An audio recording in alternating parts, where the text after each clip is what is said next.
Good morning વિદ્યાર્થી મિત્રો. હવે સવર્ગ સંયોજનોના ગયા લેક્ચરની અંદર આપણે બધા જ પ્રકારની સમઘટકતા વિશે કમ્પ્લીટ માહિતી મેળવી હતી, બરાબર. હવેથી જે ચેપ્ટર ચાલુ થાય છે એ તમારા માટે સૌથી અગત્યની વસ્તુ છે આ ચેપ્ટરમાંથી, બરાબર. આપણે દરેક સંયોજનોના બંધારણ કેવી રીતે બને છે, શા માટે બને છે, એના વિશે વાત કરશું ડિટેલમાં, બરાબર. એટલા માટે આજનો લેક્ચર આપણે ચાલુ કરીએ એ પહેલાં મેં તમને કીધું હતું કે પ્રથમ સંક્રાંતિ શ્રેણીના તત્વો આપણે બધા ખાસ યાદ રાખવાના છે, બરાબર. બીજી વસ્તુ, આ લેક્ચરમાં આપણે જેટલી વસ્તુ ભણશી એમાંથી લગભગ મોટાભાગની વસ્તુ તમારી ટેક્સ્ટબુકમાં આપેલી નથી. એટલા માટે જે કોઈ પણ તમે નવી વસ્તુ શીખો છો એ દરેક વસ્તુ તમારી બુકની અંદર લખતા જાજો, કેમ કે એ તમને મળશે નહીં, કોઈ જગ્યાએ નહીં મળે, બરાબર. એટલે ખાસ ધ્યાનથી દરેક વસ્તુ સમજજો અને લખતા જાજો હું શું સમજાવું છું, જેના આધારે તમારે ચેપ્ટર સમજવું સહેલું થઈ જશે, બરાબર. સૌથી પહેલાં આપણે ફરીથી રિવાઇઝ કરીએ, બરાબર, કે આપણી પાસે પ્રથમ સંક્રાંતિ શ્રેણીના જે તત્વો છે એ કયા કયા છે, બરાબર. તો એમાં આવે છે સ્કેન્ડિયમ, જેનો પરમાણુ ક્રમાંક 21 છે Sc, બરાબર. અને એની અણુરચના થશે 3d1 4s2, બરાબર. ત્યાર પછી ટાઇટેનિયમ છે 3d2 4s2 22 નંબર ઉપર, વેનેડિયમ 23 ઉપર, ક્રોમિયમ 24 ઉપર, મેંગેનીઝ 25 ઉપર, આયરન 26 ઉપર, કોબાલ્ટ 27, નિકલ 28, કોપર 29 ને ઝિંક 30, બરાબર. તમારે હંમેશા 20 ઇલેક્ટ્રોન બાદ કરી જ નાખવાના. 20 ઇલેક્ટ્રોન કેવી રીતે બાદ કરવાના? તો 18 આર્ગોનના અને 2 ફોરેસના, બરાબર. એમાં ક્રોમિયમ અને કોપરમાં એક ધ્યાન રાખવાનું, કેમ કે ક્રોમિયમમાં એક હોય ફોરેસમાં, કોપરમાં એક જ હોય ફોરેસમાં, બરાબર. 20 ઇલેક્ટ્રોન કેવી રીતે યાદ રાખવાના? 18 આર્ગોનના, 2 ફોરેસના, બાકી બચે એને ડીમાં નાખવાના. ક્રોમિયમ કોપરમાં અપવાદ યાદ રાખવાનો. પરમાણુ ક્રમાંક દરેકના યાદ હશે તો બધું યાદ રહી જશે. Ac21, Ti22, V23, Cr24, Mn25, Fe26, Co27, Ni28, Cu29, Zn30. સૌથી પહેલા તો આ વસ્તુ આપણે આખી યાદ રાખવાની છે, બરાબર. ચાલો, ત્યાર પછી આપણે વાત કરીશું સંકરણ વિશે. હમણાં થોડુંક આપણે પહેલા ટેક્સ્ટ બુકમાંથી તમારી જોઈ લઈએ, પછી સંકરણમાં જઈએ, બરાબર. ચાલો, આજનો સૌથી પહેલો ટોપિક છે સવર્ગ સંયોજનોમાં બંધન. કે ભાઈ સવર્ગ સંયોજનોમાં બંધ કેવી રીતે બને છે, એવું તો શું થાય છે કે બંધ બને, બરાબર. હવે આપણને ખબર છે સવર્ગ સંયોજનોના બંધનની ખાસિયતોનું વર્ણન કરનાર પ્રથમ વ્યક્તિ વર્નર હતા, પરંતુ તેઓના સિદ્ધાંત પાયાના પ્રશ્નોના ઉત્તર આપી શક્યા ન હતા. એટલે આ વર્નરના સિદ્ધાંતની મર્યાદા છે. તમે આ 2 માર્કનો પ્રશ્ન લખી શકો છો, વર્નરના સિદ્ધાંતની મર્યાદા વર્ણવો. એમાં પહેલી મર્યાદા છે, શા માટે કેટલાક જ તત્વ સવર્ગ સંયોજનો બનાવવા માટે નોંધપાત્ર ગુણધર્મ ધરાવે છે? અમુક તત્વ જ કેમ સવર્ગ સંયોજનો બનાવે છે, બધા તત્વો કેમ સવર્ગ સંયોજનો બનાવતા નથી? વર્નરને પાસે આનો કોઈ જવાબ જ નહોતો, બરાબર. પછી બીજું છે, સવર્ગ સંયોજનોમાં બંધન શા માટે દિશાકીય ગુણધર્મ ધરાવે છે? મતલબ કે બંધ દિશાકીય ગુણધર્મ કેમ ધરાવે છે, એટલે કે કોઈ યોગ્ય દિશા આધારિત બંધ જ કેમ બને છે? તો એનો જવાબ ભાઈ વર્નર પાસે હતો નહીં, કારણ કે ત્યારે વીબીટી વેલેન્સ બોન્ડ થિયરી એટલે કે સંયોજકતા બંધનવાદ નહોતું, સીએફટી સ્ફટિક ક્ષેત્રવાદ નહોતું, લિગેન્ડ ક્ષેત્રવાદ નહોતું, આણ્વીય કક્ષક સિદ્ધાંત નહોતો જ્યારે વર્નરે કીધું ત્યારે. એના લીધે આ બધી વસ્તુના જવાબ એની પાસે નહોતા. અને ત્રીજી એની મર્યાદા છે કે સવર્ગ સંયોજનો શા માટે લાક્ષણિક ચુંબકીય અને પ્રકાશીય ગુણધર્મ ધરાવે છે? હવે જો તમને નીચેની થિયરી વિશે ના ખબર હોય તો આ પ્રશ્નનો જવાબ તમે આપી જ ના શકો. એની ચુંબકીય ચાકમાત્રા કેટલી છે એના વિશે વાત ના કરી શકો. એ પ્રતિચુંબકીય છે કે અનુચુંબકીય છે એની માહિતી તમને ન મળે. એ પ્રકાશ ક્રિયાશીલ છે કે નથી એની માહિતી તમને ના મળે. એટલે વર્નરની થિયરી આ 3 ભાગમાં કાચી હતી. એટલે આ 3 એની મર્યાદા છે, બરાબર. તો એનું ઉકેલ કેવી રીતે લાવવો? તો એનો ઉકેલ લાવવા માટે તમને કીધું છે કે સવર્ગ સંયોજનોના બંધનના સ્વભાવને સમજવા માટે ઘણા બધા પ્રયત્નો થયા. એમાં સૌથી પહેલા આવે છે સંયોજકતા બંધનવાદ, જેને આપણે વેલેન્સ બોન્ડ થિયરી કહીએ છીએ. ત્યાર પછી સ્ફટિક ક્ષેત્રવાદ, જેને આપણે ક્રિસ્ટલ ફિલ થિયરી કહીએ છીએ, પછી લિગેન્ડ ક્ષેત્રવાદ જેને આપણે લિગેન્ડ ફિલ થિયરી કહીએ છીએ, ત્યાર પછી આણ્વીય કક્ષકવાદ જેને આપણે મોલેક્યુલર ઓર્બિટલ થિયરી કહીએ છીએ, બરાબર. આપણે આમાં કેટલાનો ઉપયોગ કરશું આ ચારમાંથી? તો આપણે આમાં વેલેન્સ બોન્ડ થિયરી એટલે સંયોજકતા બંધનવાદનો ઉપયોગ કરશું, જે તમે 11માં ભણી ગયા સંયોજકતા બંધનવાદ, અને બીજો સ્ફટિક ક્ષેત્રવાદનો અભ્યાસ કરીશું. હવે તમારા માટે ફાયદો શું છે? તો બોર્ડની એક્ઝામમાંથી સ્ફટિક ક્ષેત્રવાદ એ લોકોએ કાઢી નાખ્યું છે. બોર્ડની એક્ઝામમાં સ્ફટિક ક્ષેત્રવાદ પૂછાવાનું નથી, કાઢી નાખ્યું છે, બરાબર. એક તમારા માટે ફાયદો છે. એટલે આપણે માત્ર શું ભણવાનું થશે? વેલેન્સ બોન્ડ થિયરી, એટલે કે સંયોજકતા બંધનવાદ જ આપણે ભણવાનો થશે. ચાલો, સૌથી પહેલા સંયોજકતા બંધનવાદ.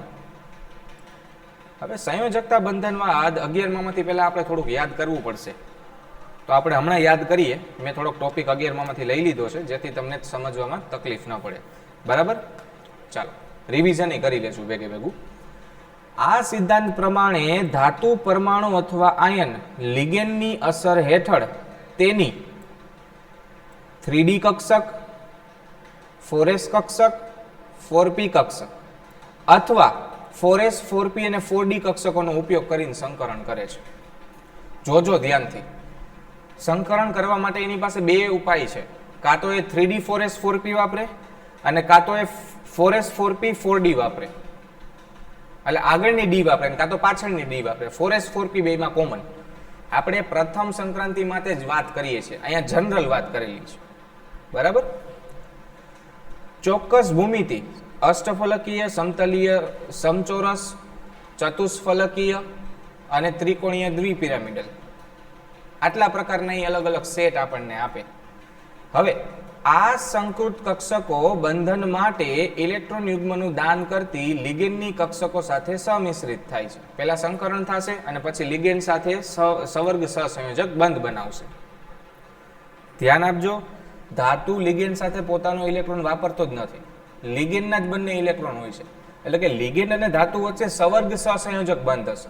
આ ખાસ ધ્યાનથી સાંભળજો, સવર્ગ સહસંયોજક બંધ હશે, બરાબર. ચાલો, હવે કોષ્ટક જોવો જોઈએ. તો સવર્ગાંક 4 હોય ત્યારે મેં તમને કીધું હતું બે આકાર આપણી પાસે છે, એક છે સમચતુષ્ફલકીય આકાર અને બીજો છે સમતલીય ચોરસ આકાર, બરાબર.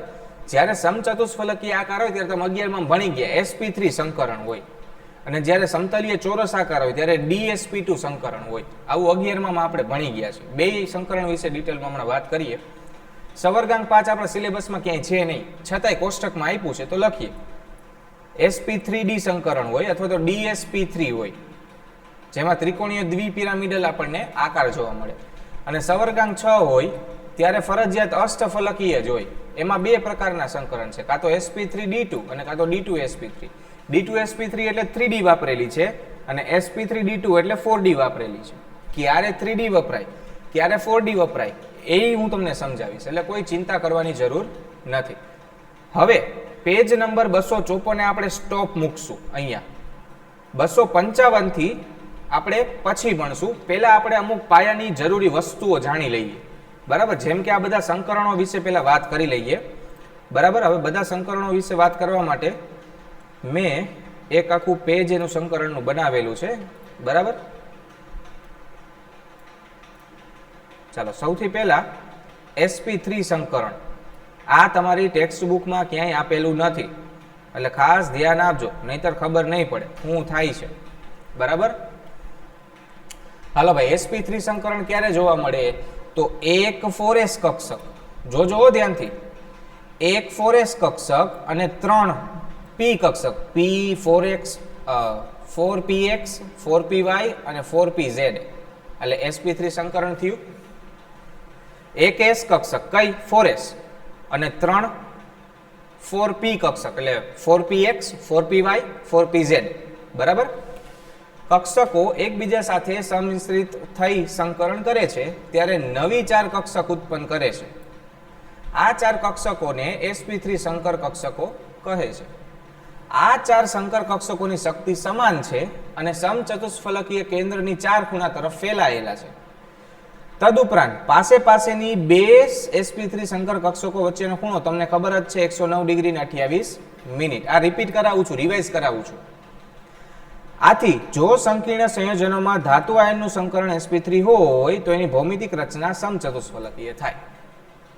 કોષ્ટકમાં આપેલું છે, બરાબર. ત્યાર પછી વાત કરીએ dsp2 સંકરણની.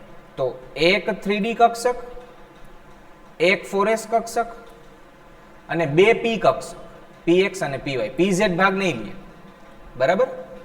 એકબીજા સાથે સમિશ્રિત થાય, 4 નવી કક્ષકો આપે અને સંકરણ કહેવાશે dsp2. વહાં sp3 હતું, એક p ઘટી ગઈ ને એક આગળની d ઉમેરાઈ ગઈ, બરાબર. ચારે ચારની શક્તિ સરખી હોય સંકરણના કારણે. આકાર થશે સમતલીય સમચોરસ, બરાબર.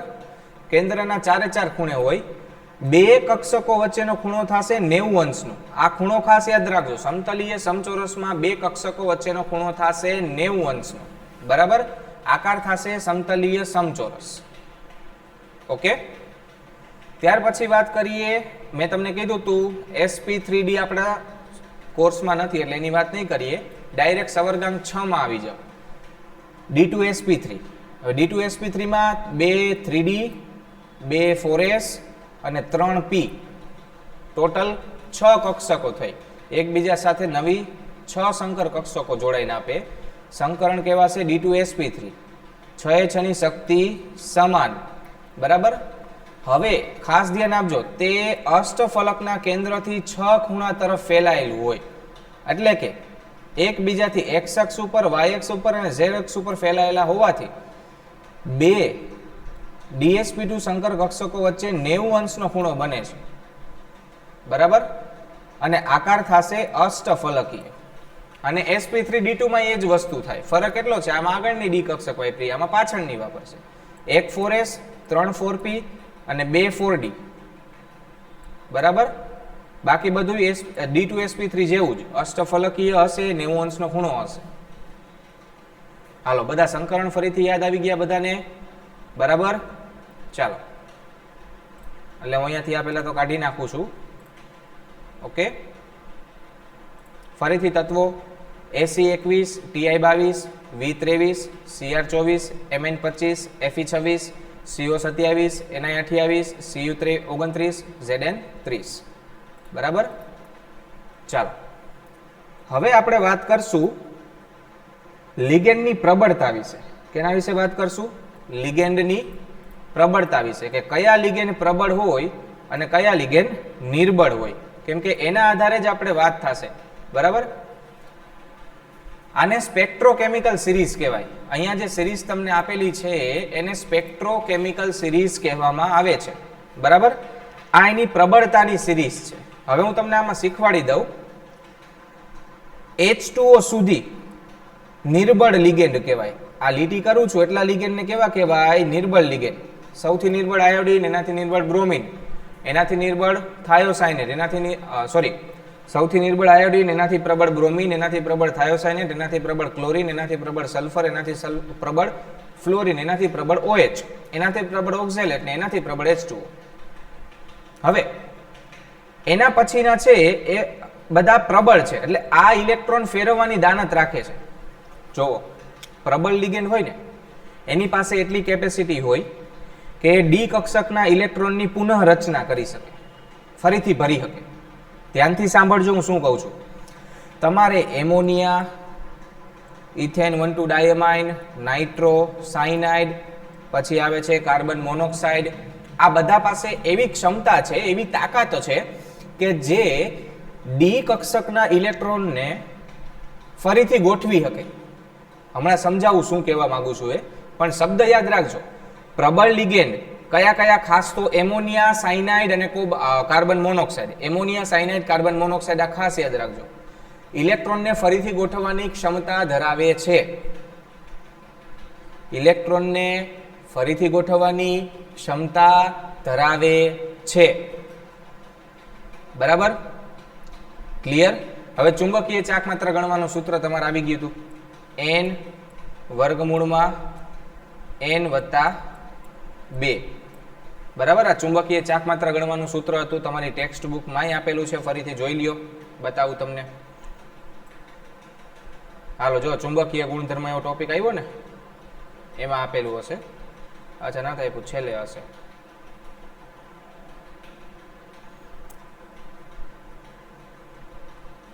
ગયું.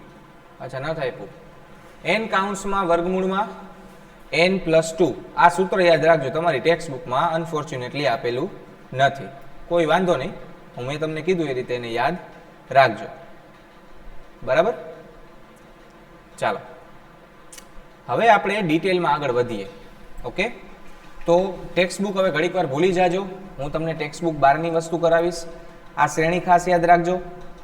હેલોજન બધા નિર્બળ છે.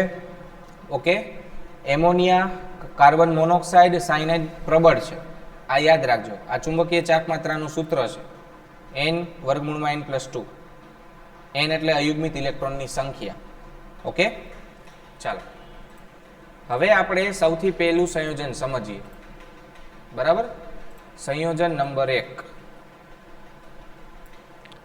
ચાલો હવે ખાસ ધ્યાન આપજો. સૌથી પહેલા હું ઇલેક્ટ્રોન અહીંયા જે દોરેલા છે ને ઇલેક્ટ્રોનને ભૂસી નાખું છું, જેથી કરીને તમને સમજવામાં તકલીફ ના પડે. પોઇન્ટર થોડુંક નાનું કરી નાખું એટલે વિખાય નહીં. ચાલો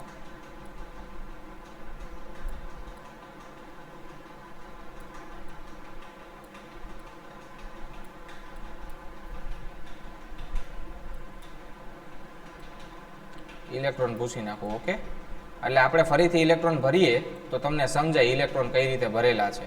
ઓકે, ચાલો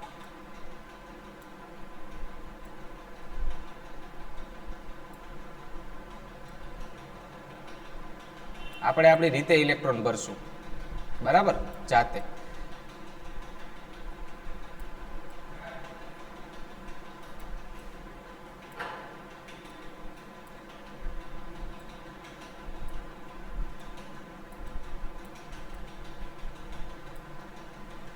ઓકે, ચાલો હવે જોવો જોઈએ આપણને સૌથી પહેલા કયું સંયોજન આપેલું છે. તો આપણને આપેલું છે NiCN4-2. એક સંકીર્ણ આયન આપેલો છે NiCN4-2. હવે નિકલની ઇલેક્ટ્રોન રચના જોવો જોઈએ. નિકલનો 28 પરમાણુ ક્રમાંક છે. પરમાણુ ક્રમાંક યાદ રાખજો, 28. ઓકે, નામ શું થાય પેલા તો ભાઈ ટેટ્રાસાયનોનિકલેટ 2. નિકલ ઉપર +2 વીજભાર આવશે, કેમ કે જોવો જોઈએ આનો વીજભાર ગણો જોઈએ. તો આનો વીજભાર હું તમને ગણાવું. બરાબર, થોડુંક આપણે મોટું કરી દઈએ એટલે જેથી રફ કામ આપણે અહીંયા કરી શકીએ. ચાલો હવે સૌથી પહેલા નિકલ માટે x. ઓકે, ચાલો નિકલ માટે x. બરાબર, ત્યાર પછી સાયનાઇડ છે એ -4 છે, એટલે કેમ કે એક સાયનાઇડના 1 -4 સાયનાઇડના -4 અને ઉપર ટોટલ -2 વીજભાર છે. હાલો, -4 બરાબરની બીજી બાજુ જાય તો +4, +4 -2 એટલે +2. નિકલ ઉપર +2 વીજભાર છે. હાલો હવે આપણે એની ઇલેક્ટ્રોન રચના આખી બનાવીએ, ઇલેક્ટ્રોનને ભરીએ ટૂંકમાં. બરાબર, ચાલો હવે ખાસ ધ્યાન આપજો હું શું કરું છું એના ઉપર. ઓકે, આને થોડુંક પાતળું કરી નાખું જેથી કરીને સરખું લખી શકીએ આપણે. ચાલો હવે જો સૌથી પહેલા તો નિકલનો પરમાણુ ક્રમાંક છે 28. 28 માંથી 18 ઇલેક્ટ્રોન આર્ગોનના, 28 માંથી 18 ઇલેક્ટ્રોન આર્ગોનના, 10 ઇલેક્ટ્રોન વધ્યા. 10 માંથી 2 ઇલેક્ટ્રોન 4s માં આવશે. મેં કીધું તો 20 ઇલેક્ટ્રોન પહેલેથી ભૂલી જ જવાના, એટલે 20 ઇલેક્ટ્રોન થઈ ગયા. બરાબર, હવે 8 ઇલેક્ટ્રોન વધ્યા તો પહેલા એક ઇલેક્ટ્રોન મૂકવાના બધાયમાં. પહેલા એક ભરાય ને. બરાબર, પહેલા 4s ભરાય ને પછી 3d ભરાય. જોતા જાજો વ્યવસ્થિત. હાલો 5 ઇલેક્ટ્રોન બીજા આવી ગયા. ઓકે, હજી 3 બાકી 8 માટે, એટલે ફરીથી ભરવાનું. આ પહેલો, આ બીજો અને આ ત્રીજો. જોવો જોઈએ 10 ઇલેક્ટ્રોન થવા જોઈએ તો 6, 7, 8, 9 ને 10. 10 પ્લસ આર્ગોનના 18 થઈ ગયા 28 ઇલેક્ટ્રોન. હવે નિકલનો વીજભાર કેટલો છે? +2. +2 વીજભાર છે, એનો મતલબ એવો થાય કે નિકલ 2 ઇલેક્ટ્રોન ગુમાવે છે. એ 2 ઇલેક્ટ્રોન જશે 4s માંથી, એટલે 4s ના 2 ઇલેક્ટ્રોન નીકળી જશે. 4s ના 2 ઇલેક્ટ્રોન નીકળી જશે, એટલે અહીંયાથી હું આને કોપી કરી લઉં છું. બરાબર, અને એને હું અહીંયા મૂકી દઉં છું. જોવો જોઈ 4s ના 2 ઇલેક્ટ્રોન નીકળી ગયા, એટલે નિકલ +2 થઈ ગયું. બરાબર, નિકલ 28 + 2. ઓકે, હવે આપણે 4 સાયનાઇડ ઉમેરવાના છે. હવે મેં તમને યાદ રાખવાનું કીધું હતું, સાયનાઇડ, કાર્બન મોનોક્સાઇડ અને એમોનિયા આ પ્રબળ લિગેન્ડ છે અને પ્રબળ લિગેન્ડ ઇલેક્ટ્રોનને પુનઃ ગોઠવવા સક્ષમ છે. એટલે અહીંયા ઇલેક્ટ્રોન ફરીથી ગોઠવાશે. કેવી રીતે ગોઠવાશે? સિમ્પલ છે. જુઓ તો અહીંયા જે અયુગ્મિત ઇલેક્ટ્રોન છે એ આ સાયનાઇડની અસરના કારણે આ ઇલેક્ટ્રોન આ કક્ષકમાં આવી જશે, એટલે એ અયુગ્મિતમાંથી યુગ્મિત થઈ જશે. બરાબર? જોજો વ્યવસ્થિત, ધ્યાન આપજો. અહીંયાથી આ ઇલેક્ટ્રોન જમ્પ કરશે અને સાયનાઇડની અસરના કારણે અહીંયા જોડી બનાવી નાખશે. બરાબર? એવું હોય ને તો હું એ ઇલેક્ટ્રોનને અલગ કલરથી બતાવું છું, જેથી તમને ક્લિયરલી ખબર પડે કે અહીંયા ઇલેક્ટ્રોન જમ્પ કરીને આવી ગયો. બરાબર? પુનઃ ગોઠવણી થઈ સાયનાઇડના લીધે, ઇલેક્ટ્રોનની પુનઃ ગોઠવણી થઈ સાયનાઇડના લીધે. એના લીધે અયુગ્મિત ઇલેક્ટ્રોનની સંખ્યા કેવી થઈ ગઈ? 0 થઈ ગઈ. જો બધાય જોડીમાં આવી ગયા ઇલેક્ટ્રોન. હવે સાયનાઇડ છે એ એના ઇલેક્ટ્રોનને ગોઠવશે. સાયનાઇડ પોતાના અયુગ્મિત ઇલેક્ટ્રોનને ગોઠવશે. ચાલો, કેટલા સાયનાઇડ છે? 4 સાયનાઇડ છે અને એક ડી કક્ષક ખાલી છે, 3D કક્ષક. એટલે એક સાયનાઇડ અહીંયા આવશે. બરાબર?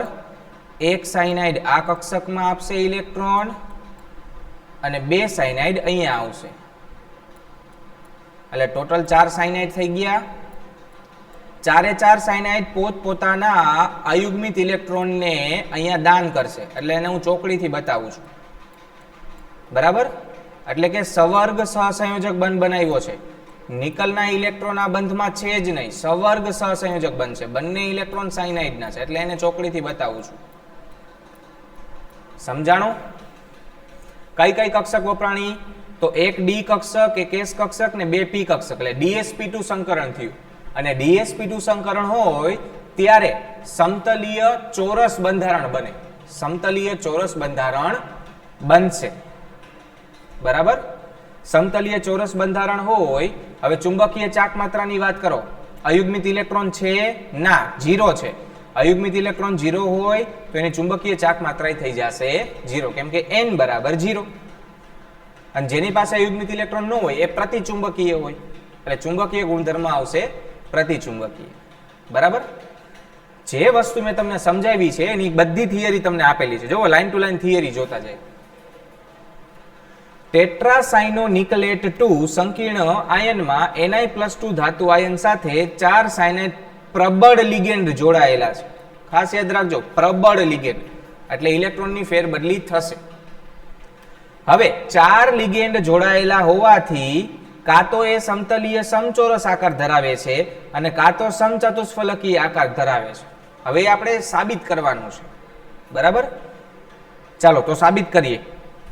નિકલ ધાતુનો પરમાણુ ક્રમાંક 28 છે, એટલે એની ઇલેક્ટ્રોન રચના થશે આર્ગોન 3d8 4s2. જો અહીંયા દોરેલી છે આર્ગોન 3d ના 8 ઇલેક્ટ્રોન, 4s ના 2 ઇલેક્ટ્રોન. બરાબર? અને નિકલ +2 ધાતુ આયનની ઇલેક્ટ્રોન રચનામાંથી 2 4s કાઢી નાખો તો નિકલ +2 એટલે આર્ગોન 3d8 થઈ ગયું. 4s2 ના 2 ઇલેક્ટ્રોન નીકળી ગયા. જો 4s2 પહેલા ભરાય તો ઇલેક્ટ્રોન પહેલા કોના જાય? 4s2 ના જ જાય. એટલે કે ડી કક્ષકમાં રહેલા 8 ઇલેક્ટ્રોનની ગોઠવણીની આકૃતિ તમને નીચે બતાવેલી છે. બરાબર? અને ખાનાઓમાં ઊભા તીરની નિશાની વડે ઇલેક્ટ્રોન દોરેલા છે. જો અહીંયા આપણે દોરેલા જ છે ઓલરેડી. સમજાણું? બરાબર? હવે આખું લોજિક સમજાવે છે. જો એક જ ચોરસ ખાનામાં 2 વિરુદ્ધ દિશાના તીર ઇલેક્ટ્રોન યુગ્મ દર્શાવે છે. અહીંયા ઇલેક્ટ્રોન યુગ્મ છે, આમાં છે અને આમાં છે. બરાબર? કે જેમાં બંને ઇલેક્ટ્રોનનું ભ્રમણ એકબીજાથી વિરુદ્ધ દિશાનું છે. એક +1/2 છે તો બીજું -1/2 છે. એ તો આપણે જાણીએ જ છીએ. અહીં નિકલ +2 ધાતુ આયન સાથે 4 Cn- પ્રબળ લિગેન્ડ જોડાય છે અને સંકીર્ણ બનાવે છે. દરેક Cn- પ્રબળ લિગેન્ડ એક ઇલેક્ટ્રોન યુગ્મ Ni+2 ને આપે છે. તેથી Ni+2 પાસે કુલ 4 ઇલેક્ટ્રોન યુગ્મ 4 લિગેન્ડ દ્વારા મળશે. પહેલો ઇલેક્ટ્રોન યુગ્મ, બીજો અને ત્રીજો અને ચોથો 4 ઇલેક્ટ્રોન યુગ્મ Cn માઇનસ આપ્યા. હવે આખી લોજિક સમજાવેલી છે ફેર ગોઠવણીની.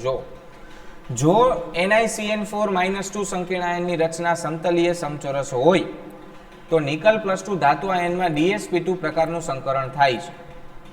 એના માટે એક ડી કક્ષક વપરાશે, એક 4s કક્ષક વપરાશે અને 2 4p કક્ષક. જોવો જોઈ, એક ડી 3d કક્ષક, એક 4s કક્ષક અને 2 4p કક્ષક છે. એટલે DsP2 સંકરણ થયું. બરાબર. આમ થવા માટે નિકલના 3d કક્ષકના રહેલા 8 ઇલેક્ટ્રોનની Cn- જેવા પ્રબળ લિગેન્ડને કારણે ફેર ગોઠવણી જરૂરી બને છે. મેં કીધું હતું પ્રબળ લિગેન્ડ ઇલેક્ટ્રોનને ફરીથી ગોઠવવા સક્ષમ છે. એટલે 2 3d કક્ષકો, એવી 2 3d કક્ષકો જેમાં એક એક ઇલેક્ટ્રોન છે. છેલ્લી બે, આ બેમાં જુઓ એક એક ઇલેક્ટ્રોન છે. એની ફેર ગોઠવણી થશે અને આ ઇલેક્ટ્રોન એક જ કક્ષકમાં આવી જશે અને યુગ્મ બનાવી નાખે. 2 3d કક્ષકો એક એક અયુગ્મિત ઇલેક્ટ્રોન ધરાવે છે. તેમાંથી એક 3d કક્ષકમાંનો અયુગ્મિત ઇલેક્ટ્રોન બીજી અયુગ્મિત ઇલેક્ટ્રોન કક્ષકમાં પ્રવેશી ઇલેક્ટ્રોન યુગ્મ બનાવે છે. પરિણામે એક 3d કક્ષક ખાલી થાય છે. હવે તમને કીધું છે, જે મેં તમને કીધું, સાયનાઇડ, એમોનિયા અને કાર્બન મોનોક્સાઇડ જેવા પ્રબળ લિગેન્ડને કારણે ફેર બદલી થશે. એના સિવાય નથી કરવાની. આ ખાલી થયેલી એક 3d કક્ષક, એક 4s કક્ષક અને 2 4p કક્ષક સંમિશ્રિત થાય છે. DsP2 ને 4 90 અંશના ખૂણે બનાવશે સમતલીય સમચોરસ. આ રીતે ઉત્પન્ન થતી 4 નવી કક્ષકમાં 4 સાયનાઇડ પ્રવેશે છે અને 4 ઇલેક્ટ્રોન યુગ્મ ગોઠવાય છે, જેને ચોકડી વડે બતાવેલું છે. બરાબર. હવે બધી માહિતી ભેગી લખો તો ટેટ્રાસાયનોનિકલેટ 2 ની અંદર DsP2 સંકરણ છે, 90 અંશનો ખૂણો છે. બધી ડી કક્ષકોમાં અયુગ્મિત ઇલેક્ટ્રોન નથી, યુગ્મિત જ છે, એટલે પ્રતિચુંબકીય છે, ચુંબકીય ચાક માત્રા 0 છે અને આકાર એનો સમતલીય સમચોરસ છે. ક્લિયર આખી વસ્તુ? બરાબર. આ રીતે આપણે ટોટલ 7 અલગ અલગ સંયોજનોની પ્રેક્ટિસ કરશું. આ પહેલું સંયોજન હતું. બરાબર. આ રીતે આપણે 7 અલગ અલગ સંયોજનોની પ્રેક્ટિસ કરીશું. બરાબર. આ પહેલું સંયોજન હતું. ચાલો હવે બીજું સંયોજન લઈએ. સંયોજન નંબર 2. બરાબર. પહેલું હતું ટેટ્રાસાયનોનિકલેટ 2. ચાલો હવે છે ટેટ્રાક્લોરોનિકલેટ 2. હવે છે ટેટ્રાક્લોરોનિકલેટ 2. હવે એમાંય +2 જ છે. જો છે એમાંય +2 જ છે. નિકલ +2 જ છે. તો પહેલા તો નિકલ 28, એટલે એ તો આપણને ખબર જ છે. 8 ઇલેક્ટ્રોન ડીમાં, 8 ઇલેક્ટ્રોન ડીમાં અને 2 ઇલેક્ટ્રોન 4sમાં. બરાબર. +2 બનાવો તો 4s ના 2 ઇલેક્ટ્રોન વયા જાય. 4s ના 2 ઇલેક્ટ્રોન કાઢી નાખો એટલે ખાલી આ જ વધે. હવે ક્લોરીન છે એ નિર્બળ લિગેન્ડ છે અને નિર્બળ લિગેન્ડ ફેર ગોઠવણી કરી શકશે નહીં. એટલા માટે 2 અયુગ્મિત ઇલેક્ટ્રોન રહેશે. આ 2 ફરીથી ગોઠવાશે નહીં. એટલે એને ફરજિયાત એક સાયનાઇડને અહીંયા આવવું પડશે S માં અને બાકીના 3 સાયનાઇડને P માં જવું પડશે. બરાબર. થોડુંક મોટું કરી નાખો એટલે લખી શકાય. સમજાણું છે? એટલે અહીંયા sp3 સંકરણ થઈ ગયું. જો સાયનાઇડ હતું, પ્રબળ હતું, એટલે DsP2 સંકરણ હતું અને એના લીધે સમતલીય ચોરસ હતું. અહીંયા ક્લોરીન નિર્બળ છે તો એના લીધે sp3 સંકરણ છે અને સમચતુષ્ફલકીય આકાર છે. ક્લિયર? આ અસરના લીધે બેયના આકાર અલગ અલગ છે, ભલે સવર્ગાંક 4 લ્યો. બરાબર. જોવો ચાલો. ટેટ્રાક્લોરો, ક્લોરો આવે ભાઈ, ક્લોરાઇડો નો આવે. નવા નિયમ આવી ગયા એટલે આવશે ક્લોરો. ટેટ્રાક્લોરોનિકલેટ 2 સંકીર્ણ આયનમાં નિકલ +2 ધાતુ આયન 4 ક્લોરીન નિર્બળ લિગેન્ડ છે સાથે જોડાય છે.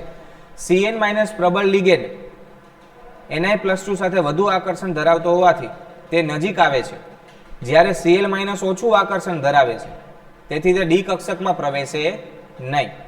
અને જો ક્લિયર કરી દીધું, Ni+2 ધાતુ આયનની 3d કક્ષક 4 ક્લોરીન નિર્બળ લિગેન્ડ સાથે સવર્ગ સહસંયોજક બંધ બનાવવા માટે શક્તિમાન નથી, કારણ કે એ નિર્બળ લિગેન્ડ છે. ઓકે. એટલે ડી કક્ષકમાં ઇલેક્ટ્રોનની પુનઃ ગોઠવણી થતી નથી. આથી નિકલ +2 ધાતુ આયનની 3D કક્ષકોમાં રહેલા ઇલેક્ટ્રોનની ફેર ગોઠવણી જરૂરી બનતી નથી. તેથી એક 4s કક્ષક 3 4p કક્ષક સંકરણમાં ભાગ લે છે અને sp3 સંકરણ બનાવે છે. 109 ડિગ્રી 28 મિનિટના ખૂણે સમચતુષ્ ફલકીય આકાર બને છે. 4 નિર્બળ Cn નો આવે, ભાઈ Cl આવે, મેં Cn લખી નાખ્યું, મારી ભૂલ. ક્લોરીન આવે યાર, લખી નાખું, બરાબર. Cl- ક્યાં જશે? તો એને ફરજિયાત જવું પડશે sp3 સંકરણ માટે, બરાબર. ચાલો, આમ થવાથી ટેટ્રાક્લોરોનિકલેટ 2 સંકીર્ણ આયન sp3 પ્રકારનું સંકરણ ધરાવે છે. તેની ભૌમિતિક રચના સમચતુષ્ફલકીય છે. એનો બંધ કોણ 109 ડિગ્રી 28 મિનિટ છે. એની પાસે 2 અયુગ્મિત ઇલેક્ટ્રોન છે. ચાલો હવે ચુંબકીય ચાક માત્રા ગણીએ. ચુંબકીય ચાક માત્રા બરાબર n વર્ગમૂળમાં n વત્તા 2. ઓકે, ચાલો હવે અયુગ્મિત ઇલેક્ટ્રોનની સંખ્યા 2 છે. 2 વર્ગમૂળમાં 4. અચ્છા, અહીંયા 2 નહીં આવે, 1 આવશે. મેં સૂત્ર ખોટું કીધું. n કૌંસમાં n+1 આવે હો સૂત્ર. ઓકે, એટલે વર્ગમૂળમાં 3. 2 વર્ગમૂળ 3. વર્ગમૂળ 3 ની કિંમત કેટલી થાય?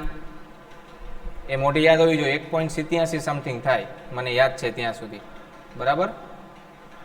એક જ મિનિટ હો, વેરીફાઈ કરી લો ખાલી.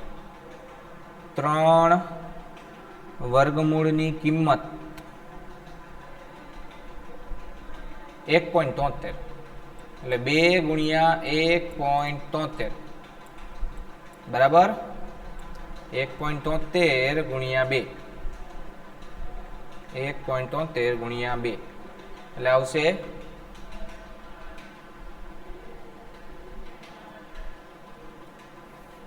આમાં ગોટાળો થયો કંઈક. અચ્છા, વર્ગમૂળમાં n કૌંસમાં n+1 આવે. અરે રે,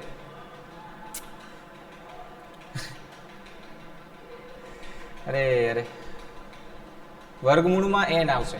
આપણે સૂત્ર જ ખોટું લખ્યું છે. અરે ભગવાન.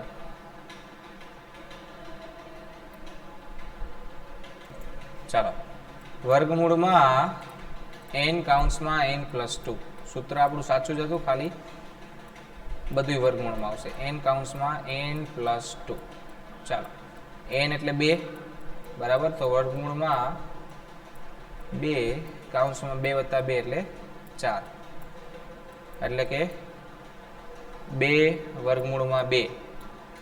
2 વર્ગમૂળમાં 2 એટલે જવાબ આવશે 2 ગુણ્યા વર્ગમૂળમાં 2 ની કિંમત થાય 1.41, બરાબર. 1.41 ગુણ્યા 2 કરશો એટલે ચુંબકીય ચાક માત્રા આવશે 2.83 જેવી, 83-84, બરાબર. bm.